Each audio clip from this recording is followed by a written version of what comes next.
Welcome to Real Estate Agent Superstars. I'm your host, Jorge Baxter with Intercap Lending, and we have got an awesome young realtor on the show today. He's only been in the business since 2020 and is already knocking it out of the park. We have Jorge Becerra of HZ Realty, and I really appreciate him taking the time to be on the show. He's especially busy this summer because of all the things he's doing to be successful. So welcome to the show, Jorge. Appreciate you being on. Thanks, RJ. I appreciate you having me. Absolutely. So tell us a little bit more about yourself. So you have only been in the business since 2020. So you got it involved right when COVID hit. What got you into real estate and what was that like starting in 2020? Yeah, it was a little bit of a funky time, right? 2020, right around January of 2020 is when I started. At the later half of 2019, it was always a thought of transitioning from a 9 to 5, right? It was great. It paid the bills. It got me the work experience. It was my first job out of college, corporate America, working at Nationwide Insurance. And it was great. I was always on the phone. It seems that I didn't do anything other than just work from literally 8 a.m. to 4 or 5 p.m. And one of the things, I have an athletic background. I played D1 soccer at University of Massachusetts. So for me, it was always, kind of think big, or what can I really push myself in? And that 9 to 5 wasn't really doing it for me. And I had some ties in real estate where my family friends have all did real estate up in Fort Collins.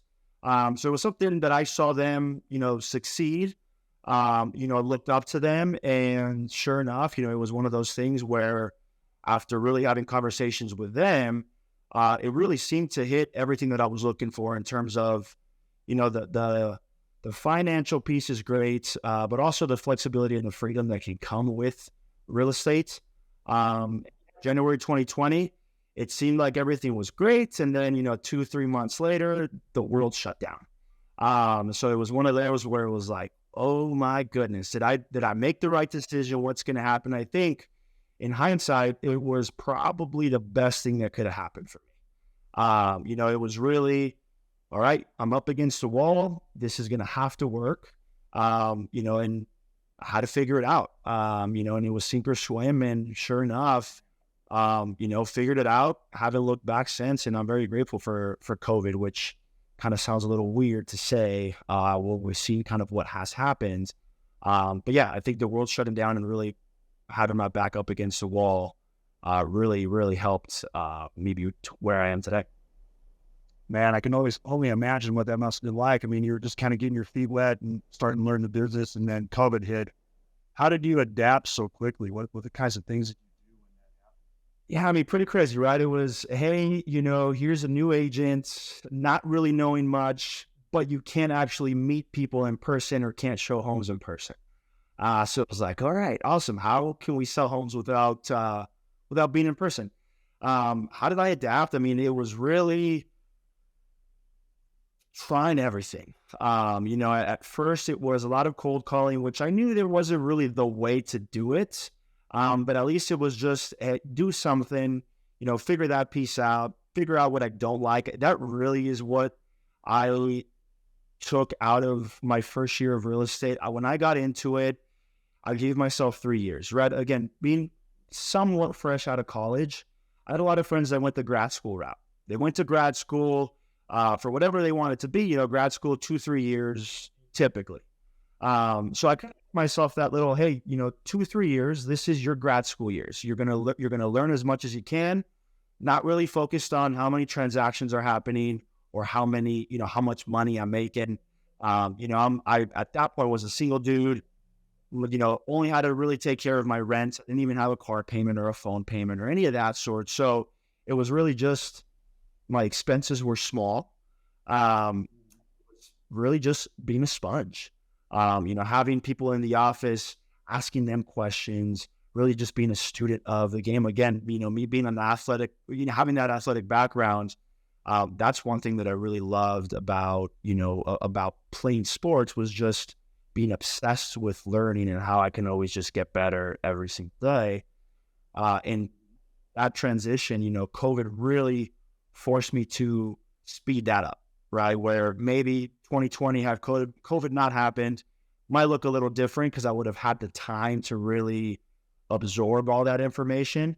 But it was really just learning from everybody. Everybody was, dealing with COVID. It was new to everybody. So just kind of really being a sponge, really leaning on the mentors that I had and the people in the office that I was surrounded with, seeing what's working for them. And then just really being creative about it. Interesting. So who were your early mentors and what did you learn? Yeah, I learned quite a bit. I learned one of my mentor that I really look up to the most, he's actually an agent in Austin, Texas. Give him a little plug on this. Is Stroop Residential, Mark Stroop. Really good agent out there. And he may not even know that he's a mentor of mine. But, it was really just always looking up to him, right? Looking up to see what they're doing, how they're building their business, how they're maintaining their relationships. And it was really just having that conversation. He told me 3 things, and he really kind of broke it down very simple: grind, grit, and gratitude. You have to have the grinds. Some will say yes, some will say no. You just got to keep moving on and keep moving forward. Can't take it personal, even though, this business, when we do get rejected or, another person goes with another realtor, very easy for us to get down on ourselves, but you got to stay true to the grind. You have to have the grit, which is something that I think very early on in 2020, something that I had, still have to this day, but definitely showed, all right, this business, you got to be gritty. You have to be always kind of thinking one step ahead of your competition. You always have to be outperforming them, and really doing the best that you can for your clients. And then having gratitude. Being in real estate has given me a whole new perspective on being grateful for not only things, in day-to-day life, but really grateful for the relationships that I have. It really, truly means the world when someone puts your name out there and says, hey, before you talk to anybody, you need to talk to George to help you with your real estate transaction or your real estate goal.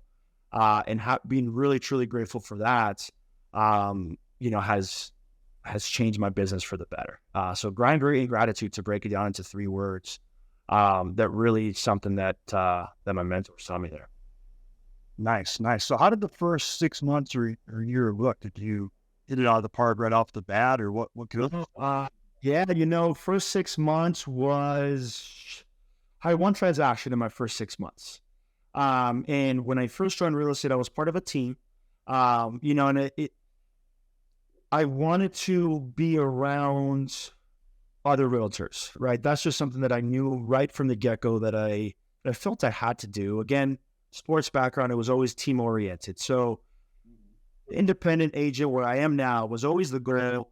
But again, trying to just absorb as much as I can those first 3 years, being around a team really helped me. So what really helped was just hearing those conversations and kind of what they're doing. In the first 6 months, it was 1 deal.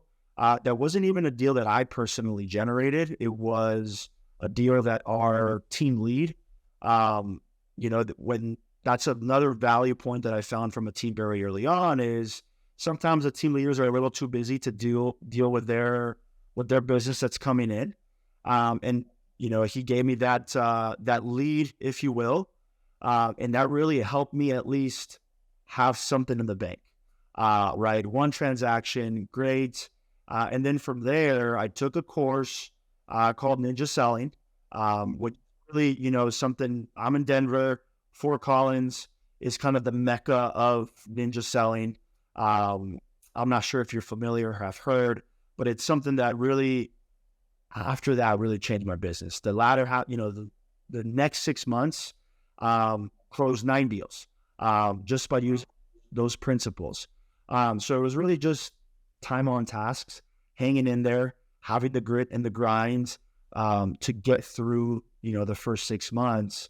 And it's funny enough, I gave myself 6 months when I first joined. It was, okay, I'm going to have 1 deal for 6 months, which really taught me mindset is also really big. What we focus on expands. And I think it was a little bit of a fault of mine of thinking, okay, 1 deal in 6 months. Sure enough, that's what happened. And then really having the affirmations in terms of, okay, what we focus on really expands, and just having that having that mindset moving forward, haven't looked back.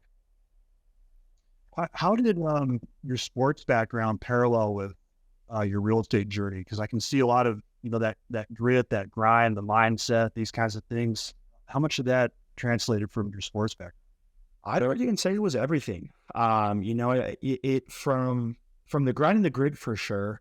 Really being a student of the game, in this game being real estate, really being a student, it's a competitive field as well. So it's funny, whenever I would tell people that real estate was my next step in my career, 95 to 99% of people would, well, it's really competitive. And I was like, well, exactly. That's what I love about it. That's the good thing. It's competitive, right? There's only a few are really great. I think they say, 20% of the realtors are doing 80% of the business. And that was something that I didn't shy away from. If anything, it encouraged me and motivated me to be that 20%, and even more so being top 1%, right? That's still a goal to this day. So it really, I think it really helps. I see other realtors that don't have that athletic background, that have only the real estate, kind of competitive edge. But I feel that, if they came from an athletic background, it's teed up for you in real estate, right? You have the mindset, you have the grit, you have that grind already built in you from just years of sports, where you won't shy away from competition. If anything, you embrace it. And I think that's what you need from a realtor, especially starting off. Nice. So the big kind of moment for you, it sounds like, that really helped things take off was the Ninja course. What were the top couple of things that you took away from that really helped jumpstart things? And it's funny, this is the business where there's a bunch of different ways to do it. I've seen realtors succeed with online leads. I've seen realtors succeed with for sale by owners and expireds and just cold calling leads, in the morning for 2-3 hours. So I've seen it all, and not to say that my way is the way, but I found a way that works for me. I always say I'm an extroverted introvert, right? I can be extroverted at times, and then there's definitely times where, my introvert side comes out. The Ninja course, what it really helped me realize was that this business can be as simple as being a good person. Really, truly just valuing the relationship, and the side effect of, having a good quality relationship is going to be business. Right. So, what I really focus on is how can I add value as a person to their life? Whether it be hearing, we're taught a lot in real estate to hear from pain and pleasure, from a sales tactic. Well, there's pain and pleasure in everyone's lives without being salesy as well, if we really pay attention. And that's one thing that Ninja really taught me, was to listen to your people. Listen to your people, listen to the pain and pleasure. At the end of the day, what is going to drive real estate is going to be change. There's a life change that's going to happen that's going to make them make a move. The more proactive that we can be on listening to those changes, the better that we're going to be, the more value that they're going to see when they do give us that call. So in essence, being a good person, right? Which sounds so simple, right? Well, it's just be nice. I don't think that's only does it, right? There needs to be, again, that grit that comes with be nice. But to put it simple, it's 4 conversations: family, friends, occupation, recreation, and or dreams. How's the family? How's the friends? What are you guys doing for fun? How's work and business going? If you had a magic wand and you guys could live anywhere in the world, where would you guys live? Or, if you could take a vacation, where would you go? Really kind of just engaging in those conversations. And main goal is, 1, cultivating the relationship, making it stronger. And 2, you're listening for change in those conversations, right? One example, family, right? Very easy one. I think it's probably a more common one, where let's say it's a family of 2, right? A husband and wife. How's it going? Well, we're just, we have a kid, or we have a kid on the way. But we live in a 1-bedroom, 1-bath condo. They may not be thinking real estate right now, But what Ninja taught me, it said it's our job to think about their real estate 6 months to 12 months before they even are thinking about doing it, right? So I was a family, we have a newborn that's going to be coming in 9 months.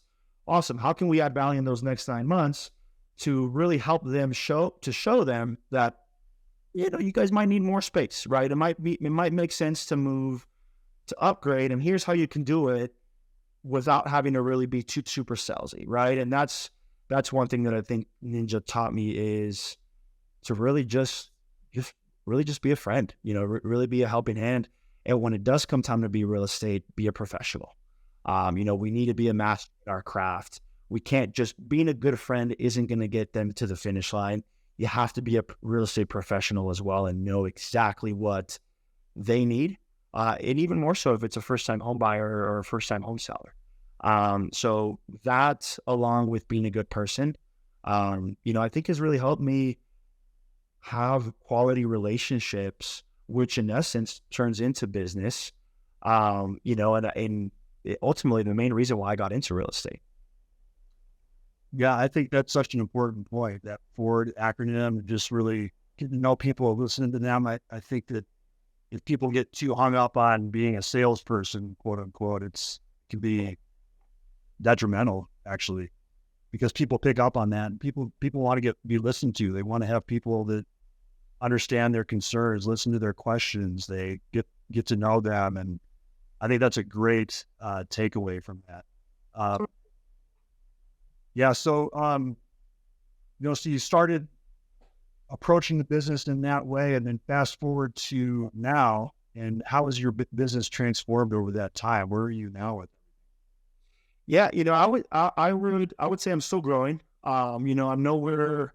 I'm not complacent. I am one where I really strive in an uncomfortable environment. I've gotten very comfortable being uncomfortable, and I think that's also one thing, back to the athletic background, that really helps, right? We would always train, in scenarios for soccer, we would always train being down 1-0 with 10 minutes left, or being down 2-1, so we were always in those, how do we handle adversity, during practice.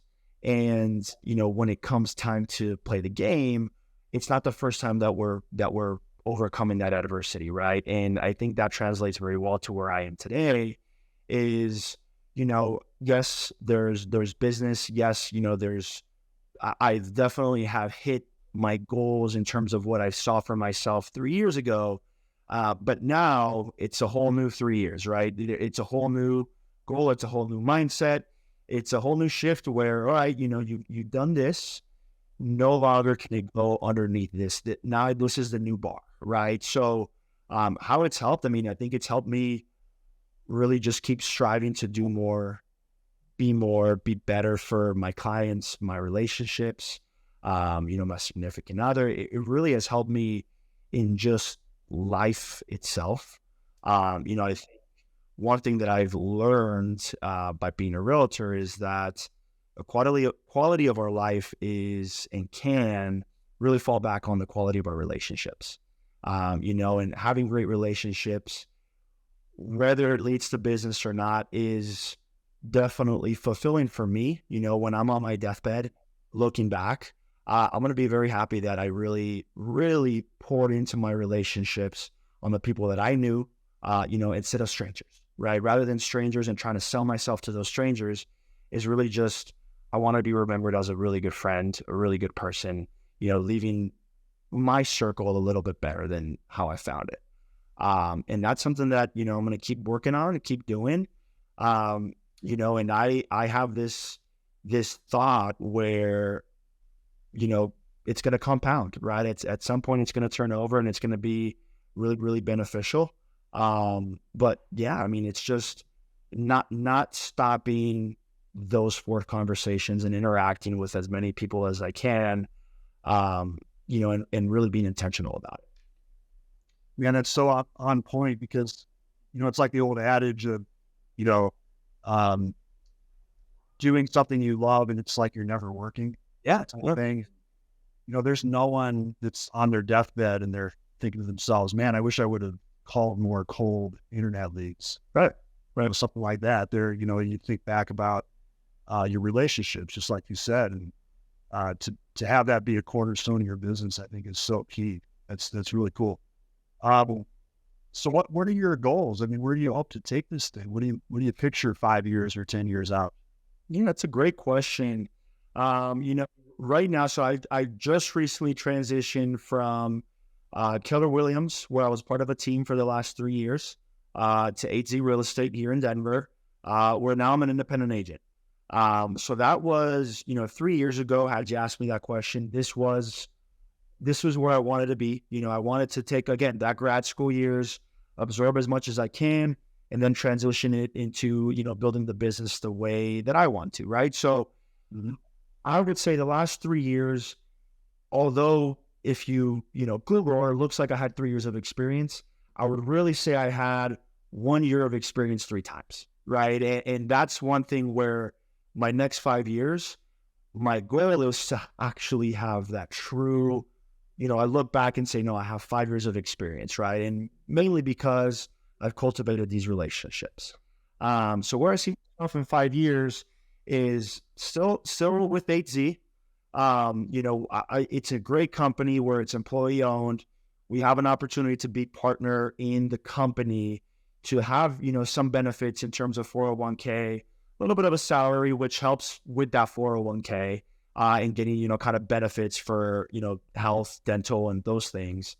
But that would be my goal, so it takes 6 years to become a partner. So in 5 years, it won't be possible, but at least being on track to become partner on year 6. One thing that I really, really, really hang my hat on as well is it is important for me to close, as many deals as possible, but for me, it's really important on how I close them, right? Or how business is coming. I really want to lean into having business come in through referrals. That's one thing that I really want to see in 5 years, where my referral business has just taken off. And that again comes with a lot of gratitude that would be had there on just clients referring me, right? So that's the big answer, I guess, for 5 years, is just still being, a master of my craft, perfecting it, getting 1% better every single day, and really leaning into these ninja systems that ultimately, have been proven to work. So I'm very excited to see kind of what year 5 would look like. But it's just keep on keeping on, right? Just doing exactly what I'm doing now, but just having it compound. Cool. So something I noticed about your business is you have a ton of Google reviews, and those must have been separate from Keller Williams, I'm guessing, because you wouldn't have over 60 Google reviews as of right now. How in the world did you get so many reviews, and how has that helped your business? It's hard to see the 1-for-1 ratio in, how, whether business came in through a Google review or not. But it definitely helps, we were talking about it before we got on the podcast here, where it's everyone Googles everybody, right? It is the biggest search engine in the world, right? If we're going to go to a restaurant, even if I know the restaurant, I'm still probably Googling to see what dish should I order, right? Or are people liking the beef stroganoff, or are they liking the strip steak more? Right. So I think it would be very naive to think that real estate wouldn't work the same way. Having an online presence is only going to help, and having a resume is going to help as well, right? We in real estate, we're interviewing for a job every time we're in front of a new seller and or a new buyer, and having those testimonials should support that, right? Should support what we're saying. One thing that I feel is very important on industry is showing is better than telling. I can tell someone until I'm blue in the face that, hey, I'm the best realtor in the rails. You're not going to work with anybody better. From start to finish, you're going to have the best experience possible. Me saying it is a little different than having, multiple clients giving me that, testimonial, that, that reputation there. So it matters who says it. And, showing the Google reviews and the presence that I have online, helps support kind of what I am saying. And it's funny, I highlight my testimonials on social media. I would, one thing that I really, hang my hat on is being, I call them friends, friend clients, right? Friend and clients, friends, is having a lot of these clients that turned into friends, that they're very excited to give that review. Mainly just because I've built a social media presence on highlighting those reviews and, really kind of shouting them out for giving me the review, where people are excited to give the reviews. Now it's come to the point where if I have those friends, if you will, they're happy to give it, right? And it's more, now they're doing it as opposed to me asking. And again, very grateful, very, very, very grateful for that. But to answer the question very short, it helps. I mean, it definitely helps having that resume, for other clients to really kind of look back and do their research on what other people are saying. Now, I was actually going to ask if you have asked people through the years for the reviews, or if they just do it naturally. A little bit of both. It's a mixture. I definitely, I don't like to ask it at the closing table or on the closing day. I think, and again, there's a bunch of different, studies, or, hey, you should definitely ask for it at the closing day, either or. For me, closing day, it's about them, right? And how dare I ask them to give me a review on their special day, right? So, I closed on our home, and I audited our process a lot. And yeah, had I been asked for a review on that day, I would have given it, but it would have taken away from the excitement. So I always, I'm one where the closing day is not the last time that I'll speak with them. If anything, that's the beginning of the relationship. For me, I'll reach out a week later, check in, and then, kindly ask for the review.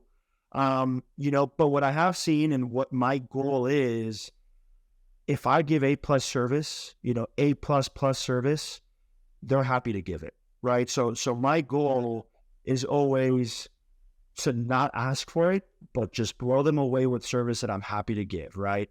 I think of it from a hotel experience, right? If I'm walking into the Ritz-Carlton, or one of those hotels that are 5-star hotels, the Broadmoor Hotel, if you will, I mean, there's such energy and such kind of experience, and that those customers feel, that I'm sure they don't have to ask for the reviews so often, or even the referrals for that matter, right? It's kind of built into that system as, hey, we're going to give you a 5-star experience. You're going to love it so much that you're going to feel so compelled to tell everybody. And that's really the mindset and the goal that I take with every client, every transaction, is how can I blow them away on what we're doing from our process from A to B to where they're asking to give a review because it was such a great experience for them. Nice. And part of why I wanted to bring this up is it's impressive, of course, that you have over 60 reviews already, but the fact also that you've done it on Google. I've seen you have a little bit of Yelp going on. And that's so key, that it seems like from the beginning, you were branding yourself as opposed to the company, so that then, as you went from Keller Williams to 8Z, those reviews followed you. You are the brand. So when people are searching for you, they're going to find those reviews instead of all the reviews going away when you left Keller Williams. And same thing goes with 8Z. You might be with them forever, but if you leave them and have 260 in 5 years, those reviews will go wherever you go. So I think it's commendable that you've done that. It's really impressive. Thank you. Yeah, it is very important. And that's one thing that I did recognize very early on, right? Again, being a sponge and seeing what's working and what's not working. And it is, right? I mean, it is your brand. We, as much as 8Z is the brokerage, and nothing but love for 8Z. I mean, I'm drinking all the Kool-Aid there. Nothing but good things to say. But it's an AZ will say, right? I mean, they can't succeed without us agents, right? And vice versa. But more so, right? We're the ones that are bringing them to AZ. So it behooves us to have that recognition that is well deserved, but I also feel that it's well earned, right? I mean, it has to be us, and then kind of the company comes second, in that sense, right? That's one thing that I'm very grateful that my mentor, Mark Strude at Super Residential, taught me very early on. He said, if you do anything, just collect Google reviews or have a Google presence. Especially, we have a lot of relocation clients here that we work with in Denver. People moving in. How do we feel those people? How are those people looking for their realtors, right? They can be lead, but they also, I bet my hat that they're going to be a lead, sure, but they're also probably looking at Google. So that's one thing that, I think separates you from the competition as well, is having that presence being tied to your specific name, your brand, if you will. Totally. It's not hard to set up a Google account, right? I'd say that. Alex, so actually I must have done mine the wrong way or something, because they have to mail you a card. And when they mail you the card, that the whole, hey, it didn't get sent. And it did take a little bit of legwork. I think that was user error though. I think it should be pretty easy to set up a Google account or a Google business page. There's the whole thing too with having to take a picture of the office and these things. I've been through it myself. It can be a little bit of a hassle, but the actual establishment of the online page to begin with is easy. And then once Google verifies it, then you're off the races. Yep. Then you're off running. And it's nice because you can see how many people are interacting with your website, what specific links are working, if you're running ads, how that's performing. So it really is, a little more helpful than I would say Zillow reviews, right? Mainly because Zillow, you're not able to see how many people are clicking onto your account or your profile. So I think learning about the engagement is also very big, right? How many people are visiting your website, what you need to do differently to get into those search engines. Absolutely. Well, you're doing some awesome things, George, and just really appreciate you being on and sharing about your journey. And I can't wait to see what happens with your business in the next 5 or 10 years. You're definitely top notch already. I think you're doing the right things, and just really appreciate your time. Yeah, thanks, RJ. I really appreciate you being very persistent on making this happen. So thank you very much for having me on. I really appreciate it. Absolutely. And if you're listening to this and found value in this, please consider giving us a 5-star review or sharing it with your friends that are in the business so they can learn as well. And once again, my name is RJ Baxter with Intercap Lending, and I appreciate all of you guys taking the time to listen to the show today.